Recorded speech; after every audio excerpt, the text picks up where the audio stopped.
Buenas a todos y bienvenidos a un nuevo vídeo de monedaslimpias.com. Fijaos, en esta ocasión os voy a enseñar una serie de monedas, en este caso son todas maravedís, alguna del periodo de los Reyes Católicos y otras, bueno, de distintos Austrias menores y otras también de la época de los Borbones, en este caso de Fernando VII.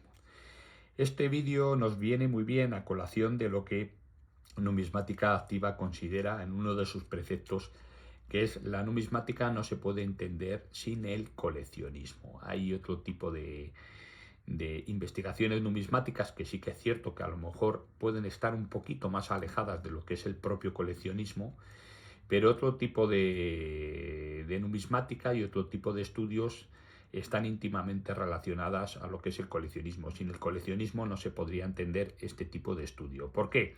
Bueno, porque para realizar ciertos avances en la ciencia de la numismática necesitamos tener un número determinado de monedas, y no es solo el hecho de tenerlas, sino el hecho de cómo las vamos consiguiendo y en función de qué rasgos característicos nosotros vamos a lograr obtener estas piezas, que va a ser un camino, bueno, que vamos abriendo a través de la propia experiencia y a través del propio estudio, ¿no? Cuando uno está estudiando piezas se le van ocurriendo ideas y en función de esas ideas va adquiriendo piezas. Si no, sería imposible, ¿no?, juntar piezas que estén en museos o en cualquier otro sitio que por otro lado no te van a dejar ver, y sería imposible, ¿no? Aparte de las piezas hay que estudiarlas, de repente pasan años y te vuelve a salir algo en la cabeza, una idea determinada, y vuelves a la pieza, algo que nunca habías visto. Esto es como escuchar de nuevo, yo qué sé, los conciertos de Brandenburg o de Bach, que por mucho que los escuches siempre va a haber algo nuevo, ¿no? Así que, y por otro lado, me gustaría establecer también un precepto, un concepto muy importante del cual se habla poco, que es el hecho de el autoengaño, ¿no? Tenemos que conseguir no autoengañarnos a nosotros mismos. Y para no autoengañarnos a nosotros mismos, perdón, y dar una calificación completamente en desacuerdo con la realidad, es importante a veces ver las monedas y pensar que estas monedas, por ejemplo, que yo tengo en mano, que son de mi colección, no son mías, ¿no? Hay que tratar a veces las monedas que tenemos, en cuanto a estudios se refiere, monedas como que no son nuestras, ¿no? Nosotros, si por ejemplo vemos algo que ya nos hace dudar, al ser nuestra moneda, pues los coleccionistas ya sabéis cómo somos.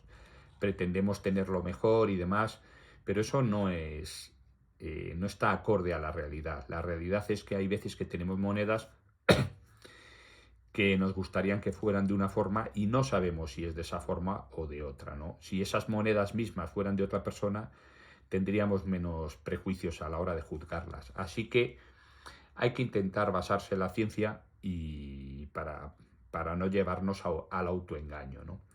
Dicho esto, bueno, vamos a empezar, por ejemplo, con esta pieza que tenemos aquí, ¿veis? Yo aquí tengo esta pieza de Felipe II, es un ochavo de Felipe II de la ceca de Cuenca. Aquí la marca ensayador Alonso Román, que también ensayó en época de Felipe II, pero con monedas a nombre de los Reyes Católicos. Esta pieza ya es de la época de la pragmática de la nueva estampa, a partir de 1566. Eso significa que ya está a nombre de los Reyes Católicos. Y esta, bueno, la conseguí en Tauler y Fao y puse inédita aquí. Y la verdad, vamos a ver aquí, la verdad que esta pieza como tal,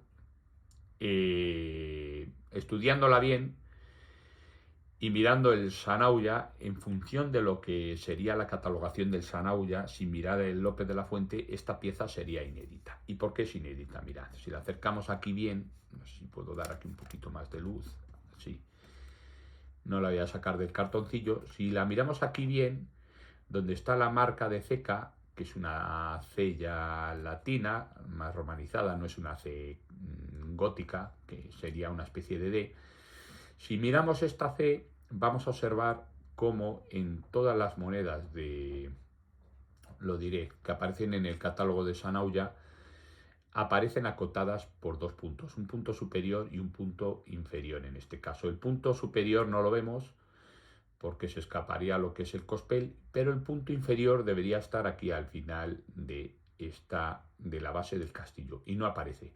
Por lo tanto, sabemos que es una pieza inédita. Ahora bien, gracias a esta moneda vamos a saber que existen piezas las cuales no poseen un punto de acotación en la parte inferior, pero eso no quiere decir que no lo tengan en la parte superior.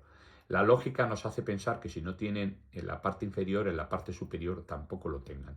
Pero ¿cuál es el problema? Aquí surge el autoengaño. Hasta que no tengamos una pieza con las mismas características, en las cuales no aparezca el puntito de aquí abajo y el puntito de aquí arriba, no vamos a saber si esta pieza en la acotación superior lleva un punto o no. Lo que sí que sabemos es que es inédita porque no existe ninguna con un punto de acotación aquí abajo, pero no sabemos si esta debiera o no llevar punto arriba. ¿Veis? Y luego, por otro lado, tampoco sabemos si estas piezas llevan punto aquí o llevan, aquí parece que lleva un sombrerito, ¿veis? Así que el autoengaño de esta pieza, veis que la marca del símbolo de la granada aparece encima del lomo del león, el autoengaño de esta pieza sería creer que, que la marca de ceca no debe tener ni acotación arriba ni abajo. Si hiciéramos un catálogo, pues pondríamos entre interrogación seguramente el puntito de arriba. Pero bueno, lo que sí que está claro es que es una variante nueva. Eso sí que está bastante claro. Vamos a ir a por otra. Tenemos aquí esta pieza, ¿veis? Esta pieza es sin duda muy, muy, muy rara. ¿Por qué? Porque esto en realidad, ¿veis? Esto en realidad es un cuartillo o un cortadillo de Felipe IV. A ver, los cortadillos en época de Felipe II son 8 maravedís y medio. En época de Felipe IV, ya a partir de 1602, los cortadillos son con valor de 8 maravedíes, que también son denominados cuartillos. Los cuartillos, por ejemplo, de Felipe II llevan liga de plata. Los cuartillos de Felipe III y Felipe IV, que yo llamo siempre cortadillos para no equivocarme, no llevan liga de plata. Son de vellón, bueno, en este caso de cobre, ni de vellón grueso, porque el vellón grueso también tiene liga de plata. Tenemos aquí un 4 maravedís, perdón, un 8 maravedís de Felipe IV. ¿Por qué sabemos que es Felipe IV? Bueno, porque nos aparece aquí la fecha de 1624, ya tiene que ser Felipe IV, y luego no sé qué ceca había puesto, bueno, no sé la ceca cuál es. ¿Por qué pongo rara? Porque aparece un resello A8 de 1641, veis el resello A8 de 1641, justo aquí debajo, 1600, que en este caso veis, parece 1642, incluso parecería un 1643. Esto tendría que mirarlo bien, pero creo que nunca se hizo un tipo de fecha con esta numeración de 1643. Tiene que ser un 2, 1642. Vale, y aquí nos aparece la fecha, la marca de lo que yo considero que es Madrid, ¿veis? Una M y una D. Eso considero yo que es Madrid. Ahora bien, ¿estamos seguros de que esto es así? Bueno, pues no estamos muy seguros porque esta parte de la acuñación no se ve bien. Esto es lo que es el castillo y esto yo lo que considero que es una MD. Entonces, si esto es una MD, sería una variante muy rara porque la distribución de la marca de ceca estaría puesta en esta forma, ¿no? De manera vertical, ¿veis? Y lo que sí que sabemos es que tendría 2 puntos de acotación. Aquí sí que es ineludible que tenga 2 puntos de acotación, porque si tienen puntos de acotación, las marcas tienen en un lado y en otro lado, las marcas de ceca. Ahora bien, ¿podría ser Toledo, un Roel y una T? Podría ser. Entonces eso es lo que os digo yo del autoengaño. Lo normal, según veo yo esto, es que sea MD. Pero hasta que no aparezca una pieza con las mismas características, no sabremos si esto es MD o ceca de Toledo. Entonces, si aparece una pieza así, con la ceca de Madrid, sabemos que esta es de la ceca de Madrid y es bastante rara. En cuanto a la fecha, bueno, que tenga constancia, hay resellos, por ejemplo, el de 1654-55 sí que se acuñó en 1656 en Madrid. ¿Podría haber un año más que se acuñara esta pieza? No creo. Pero ciertamente parece un 3, ¿veis? Lo que pasa es que se puede confundir aquí con alguna pata del león o demás. Entonces, esto es otro autoengaño que nos podría llevar a engaño pensar que es un 43, y sí que puede ser. Sería muy, muy extraño, pero la pragmática está fijada en 1641-1642. Esto sería otro autoengaño. Pero esto es, bueno, si encontramos una pieza con estas características y que sean más notorias, pues ya sabremos que existen piezas bastante raras como esta. Nos vamos a una blanca de los Reyes Católicos, en este caso Pedro Nájera, que es este ensayador, ¿veis? Y nos aparece aquí la I de Isabel y aquí la ceca de Cuenca en forma gótica y la F de Fernando. ¿Qué vemos aquí de raro? Bueno, pues la leyenda que pone Elizabeth, que supuestamente es el latín, y nos aparece la D en vez de la B. Y esto es una D, que es como una especie de C gótica. O sea, bueno, en este caso no, porque debería ser al revés. Pero aquí, por ejemplo, en la leyenda pusieron Elizabeth en vez de Elizabeth. O sea, que es bastante rara. Lo que pasa es que estas piezas no están nada estudiadas. O sea, deberían estudiarse mucho y demás. Por otro lado, según la pragmática de estas piezas, que es la pragmática de, en este caso, de Medina del Campo en 1497, no en 1475, sino en 1477, establece que en una cara de la moneda se ponga la I de Isabel y la F de Fernando. Y además sí que viene claramente la I y la F. No obstante, hay una serie de monedas, creo que era un octavo de real, que es rarísima, en la que aparece la moneda como si fuera un dirgen almohade, en la que aparece la E en vez de la I de Isabel. ¿Y por qué? Porque es la E de Elizabeth, en latín. No sé si es esa pieza u otra, ahora mismo no me acuerdo, creo que sí. Pero en este caso, bueno, la rareza de esta pieza es la D. Lo que pasa es que no se puede considerar como tal una variante, puesto veis en Tauler y Fau, en el lote ese famoso, puesto que no tenemos conciencia al 100%. O sea, sabemos que variaban mucho las leyendas, muchísimos. Pero bueno, es bastante curioso.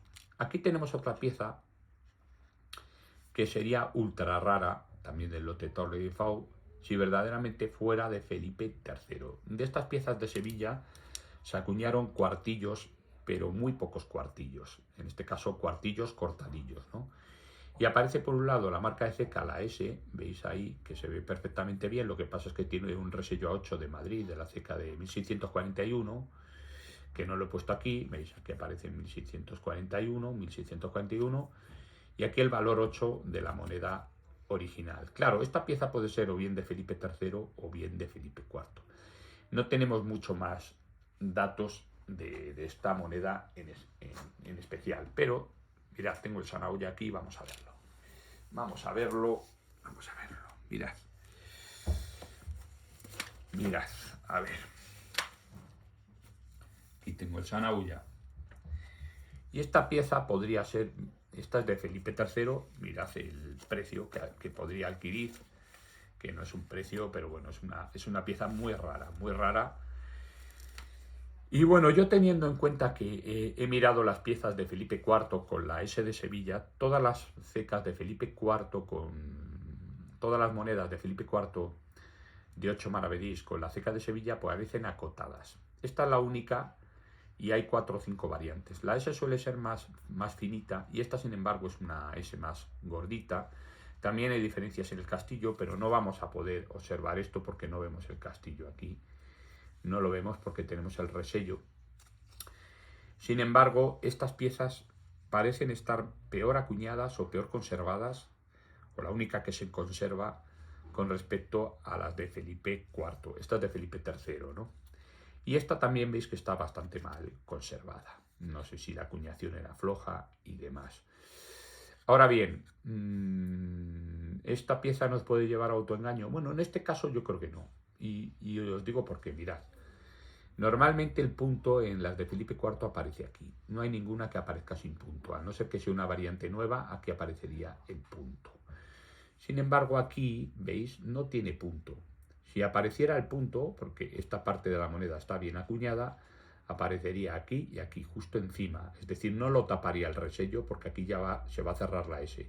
Aparecería en este lado, no tan arriba, aquí y aquí. Y veis que no aparece, ¿no? La forma de la S es muy tosca y es prácticamente igual que esta, ¿veis? Y luego por otro lado, aparte de la S que veis aquí, tenemos la marca de valor. En este caso la marca de valor es este 8 de aquí, 5, 6, 7, 8. Si veis, la V del 8 es similar a esta, ¿veis? Aquí tiene un trazo determinado, grande, los palitos son separados, grandes, así que a mí no me queda más duda de que esta pieza es concretamente un cuartillo o un cortadillo de Felipe III, seguramente 1605, puesto que no se conoce otra fecha, de la ceca de Sevilla. Y podéis ver aquí la rareza de esta pieza, ¿no? El Sanaulla, bueno, da unos precios aproximativos, pero veis que solo existe esta pieza como tal en el Sanaulla, por lo tanto tiene que ser ultra rara. Y vamos a ir a por la última pieza. La última pieza es esta de aquí. Tenemos un Fernando VII, un Fernando aquí VII de la ceca de Jubia, 8 maravedís de 1820. ¿Veis qué bonita es esta pieza? Todas son, como veis, de Tauler y Fau, de un lote que conseguí brutalísimo, y bueno, para que luego digáis que no se consiguen lotes brutalísimos. Normalmente esta serie de piezas que son acuñadas a volante, el cuño superior suele estar destinado al anverso y el cuño inferior al reverso. Cosa que, por ejemplo, en la acuñación a martillo solía ser al revés, por lo visto, pero en estas piezas, por eso los cuños superiores se cambiaban antes que el inferior, pero se desgastaba más rápidamente. Entonces, por eso normalmente el cuño inferior, que aparece casi siempre muy bien muy bien plasmado, veis la cruz de Don Pelayo con el cuartelado de Castillo y Leones y una orla de laureles, aparece mejor que el cuño del anverso. No obstante, está muy bien esta pieza. Vamos a coger aquí este catálogo de Juan Luis López de la Fuente, los maravedís de los Borbones, tipos y variantes. Entonces nos vamos aquí y vemos que para 1820 se establecen variantes en función de la altura de la J y de la altura del 8. ¿Vale? Entonces, de la altura de la J vamos a ver esta primera y vemos rápidamente que está justo en la vertical de lo que sería la R. ¿Veis? Justo en la vertical. Aquí está la R y justo nos ocupa todo lo que es la R, un poquito más bajita, un poquito solo, pero es todo lo que nos ocupa la R. ¿Veis? Si le damos la vuelta, aquí lo vais a ver. ¿Veis? Justo lo que ocupa la R. Ahora vamos a ver aquí. Esto está en la D. Esta está en la D, coge un poquito de R, pero ni mucho menos está aquí abajo. Esta está entre la R y la D, ¿veis la diferencia? Esta no está entre la R y la D, esta está justamente en la R, entre la R y la D. Esta está igual entre la R y la D, veis que pisa aquí la mitad de la D. Esta llega todo lo que es la R, pasamos la hoja. Esta es de 1820, si sigue aquí, sí. Esta está entre la D y la I de Ferdín, entre la D y la I, y entre la D y la I más el la I. Y estas son todas las variantes. Por lo tanto, esta variante es inédita. Es una variante más que debe ser más rara, porque para hacer este tipo de catálogos se tienen que tener en cuenta muchísimas repeticiones de monedas. Así que fijaos. Y con esta no hay autoengaño. Con esta creo que tampoco hay autoengaño. Con esta necesitamos mucho más estudio de estas monedas. Con estas puede haber autoengaño, por lo tanto hay que tenerlo no catalogado, pero bueno, yo sé que esto puede ser o no puede ser. Y con esta es inédita, no hay autoengaño, pero no sabemos si está cotada arriba y abajo y puede haber autoengaño a ese respecto. ¿Vale? ¿Cuál sería un autoengaño mayor? Por ejemplo, el hecho de ver una pieza así y considerar por lo que sea que aquí no hay un punto de acotación y aquí otro y que es inédita solo porque no tenga... Y sería imposible porque aquí no se ve. Aquí hay una rotura de cospel y no sabríamos si esto es una acuñación. ¿Sabéis? Cuando hay una moneda que están todos los datos visibles, todos como en esta, y existe esto, aquí ya no hay ninguna duda, ¿veis? Por lo tanto, hay distintos tipos y grados de autoengaño, y ya no solo autoengaño, sino de clarificación de la catalogación de la pieza, que puede ser bastante más ambigua de lo que uno esperaría, y que no tenemos que mentirnos y saber que eso puede ser o no puede ser. Y dicho esto, pues nada, espero que os haya gustado el vídeo y nos vemos en otro. Besos y abrazos.